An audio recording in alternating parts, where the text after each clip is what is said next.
ಲಂಕಾದಹನ. ಅಶೋಕವನದಲ್ಲಿ ರಾವಣ ಸೀತಮ್ಮ ಅವರ ಮೇಲೆ ಕೋಪಗೊಂಡು ಕತ್ತಿಯಿಂದ ಅವಳನ್ನು ಕೊಲ್ಲಲು ಮುಂದಾದಾಗ ಹನುಮಂತನಿಗೆ ನಾನು ಯಾರಿಂದಾದರೂ ಖಡ್ಗವನ್ನು ತೆಗೆದುಕೊಂಡು ರಾವಣಾಸುರನ ಶಿರಚ್ಛೇದ ಮಾಡಬೇಕು ಎಂದುಕೊಂಡನು. ಆದರೆ ಮರುಕ್ಷಣದಲ್ಲಿ ಮಂಡೋದರಿ ರಾವಣನ ಕೈ ಹಿಡಿದು ನಿಲ್ಲಿಸುವುದನ್ನು ಕಂಡನು. ಅವನಿಗೆ ಆಶ್ಚರ್ಯವಾಯಿತು.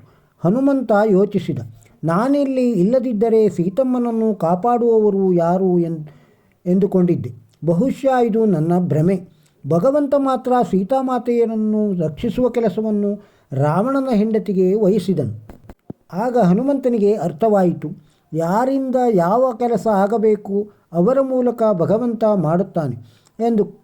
ಮುಂದೆ ಹೋಗುತ್ತಾ ತ್ರಿಜಟ, ನೀನು ಲಂಕೆಗೆ ಬಂದು ಲಂಕೆಯನ್ನು ಸುಡುವ ಕನಸನ್ನು ಕಂಡೆ ಎಂದು ಹನುಮಂತನಿಗೆ ಹೇಳಿದಳು. ಆದರೆ ಇದು ಹನುಮಂತನಿಗೆ ಅತಿ ಆಶ್ಚರ್ಯವೆನಿಸಿತು. ಏಕೆಂದರೆ ಭಗವಂತನು ಸೀತೆಯನ್ನು ನೋಡಲು ಮಾತ್ರ ಹೇಳಿದ್ದನು ಮತ್ತು ಲಂಕೆಯನ್ನು ಸುಡುವಂತೆ ಹೇಳಿರಲಿಲ್ಲ. ಲಂಕೆಯನ್ನು ಸುಡಲು ತನ್ನಿಂದ ಹೇಗೆ ಸಾಧ್ಯ ಎಂದು ಯೋಚಿಸಿದನು. ಆದರೆ ಇದನ್ನು ತನ್ನ ಕನಸಿನಲ್ಲಿ ಕಂಡೆ ಎಂದು ತ್ರಿಜಟ ಹೇಳಿದ್ದಾಳೆ. ಧರ್ಮಮೀಮಾಂಸೆಗೆ ಬಿದ್ದ ಹನುಮಂತ ಈಗ ಏನು ಮಾಡಬೇಕು? ಸರಿ, ಭಗವಂತನ ಇಚ್ಛೆಯಂತೆಯೇ ಆಗಲಿ ಎಂದುಕೊಂಡನು. ರಾವಣನ ಸೈನಿಕರು ಹನುಮಂತನನ್ನು ಕೊಲ್ಲಲು ಓಡೋಡಿ ಬಂದಾಗ ಹನುಮಂತ ಏನೂ ಮಾಡಲಿಲ್ಲ. ಅವನು ಹಾಗೆಯೇ ಸುಮ್ಮನೆ ನಿಂತನು. ಆದರೆ ಆ ವೇಳೆಗೆ ವಿಭೀಷಣ ಬಂದ. ಆ ಸೈನಿಕರಿಗೆ ದೂತನನ್ನು ಕೊಲ್ಲುವುದು ಸರಿಯಲ್ಲ ಎಂದನು.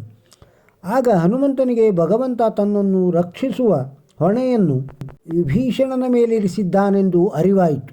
ಅಚ್ಚರಿಯ ಪರಾಕಾಷ್ಠೆ ಎಂದರೆ ವಿಭೀಷಣ ಹೇಳಿದಾಗ ರಾವಣನು ಒಪ್ಪಿ, ಕೋತಿಯನ್ನು ಕೊಲ್ಲಬೇಡ, ಮಂಗಗಳು ತಮ್ಮ ಬಾಲವನ್ನು ಹೆಚ್ಚಾಗಿ ಪ್ರೀತಿಸುತ್ತವೆ, ಬಾಲಕ್ಕೆ ಬೆಂಕಿ ಹಚ್ಚಿರಿ ಎಂದಾಗ ಆಗ ತ್ರಿಜಟಾಳ ಕನಸು ನನಸಾಗಲಿದೆ ಎಂದು ಹನುಮಂತನಿಗೆ ಹೆಚ್ಚು ಮನದಟ್ಟಾಯಿತು. ಒಂದು ವೇಳೆ ಭಗವಂತ ನನಗೆ ಹೇಳಿದ್ದರೆ ನಾನು ಎಣ್ಣೆಯನ್ನು ಎಲ್ಲಿ ತರಬೇಕು, ಬಟ್ಟೆಯಲ್ಲಿ ಪಡೆಯಬೇಕು, ಬೆಂಕಿಯನ್ನು ಎಲ್ಲಿಂದ ತರುವುದು, ಲಂಕೆಯನ್ನು ಸುಡುವುದು ಯಾವಾಗ? ಆಲೋಚನೆಗಳ ಕೋಲಾಹಲದಲ್ಲಿ ಅವನು ಆಶ್ಚರ್ಯದಿಂದ ಮುಳುಗಿದನು. ವಿಸ್ಮಯಕಾರಿ ಸಂಗತಿ ಎಂದರೆ ಎಲ್ಲ ವ್ಯವಸ್ಥೆಗಳನ್ನು ರಾವಣನೇ ಮಾಡಿದನು. ರಾವಣನೊಂದಿಗೂ ಸಹ ತನ್ನ ಕೆಲಸ ಮಾಡಿಸಬಲ್ಲ ಅವನ ಒಡೆಯ ರಾಮನು ಲಂಕೆಯನ್ನು ನೋಡಿ ಬಾ ಎಂದು ಮಾತ್ರ ಅಪ್ಪಣೆ ಕೊಟ್ಟದ್ದು ಆಶ್ಚರ್ಯವೇ ಸರಿ. ಅದಕ್ಕಾಗಿ ಆತ್ಮೀಯ ಸ್ನೇಹಿತರೆ, ಒಂದನ್ನು ನೆನಪಿಟ್ಟುಕೊಳ್ಳಿ, ಜಗತ್ತಿನಲ್ಲಿ ನಡೆಯುವ ಎಲ್ಲವೂ ದೇವರ ಪ್ರಕಾರ, ಅವನ ಆಣತಿಯಂತೆ ಮಾತ್ರ ನಡೆಯುತ್ತದೆ. ನಾವೆಲ್ಲರೂ ಅದಕ್ಕೆ ತಕ್ಕಂತೆ ನಡೆಯುತ್ತೇವೆ. ನಾವೆಲ್ಲರೂ ಕೇವಲ ನಿಮಿತ್ತ ಮಾತ್ರ. ಆದ್ದರಿಂದ ನಾನು ಮಾಡದಿದ್ದರೆ ಏನೂ ಆಗುವುದಿಲ್ಲ, ನಾನೇ ಶ್ರೇಷ್ಠ ಎಂಬ ಭ್ರಮೆಗೆ ಎಂದೂ ಬೀಳಬೇಡಿ.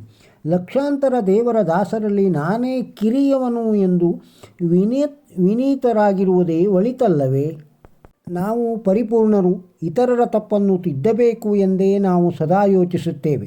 ಇದು ನಮ್ಮ ಮುಖವನ್ನು ತೊಳೆದುಕೊಳ್ಳದೆಯೇ ಕನ್ನಡಿಯನ್ನು ಸ್ವಚ್ಛ ಮಾಡಿದಂತೆ. ಈ ವಿಡಿಯೋದಲ್ಲಿರುವ ಮಾಹಿತಿ ನಿಮಗೆ ಇಷ್ಟವಾಗಿದ್ದರೆ ಒಂದು ಲೈಕ್ ಕೊಡಿ, ಇದನ್ನು ಇತರರಿಗೂ ಶೇರ್ ಮಾಡಿ. ನಮ್ಮ ಚಾನಲಿಗೆ ಸಬ್ಸ್ಕ್ರೈಬ್ ಆಗದೇ ಇದ್ದರೆ ಸಬ್ಸ್ಕ್ರೈಬ್ ಆಗಿ.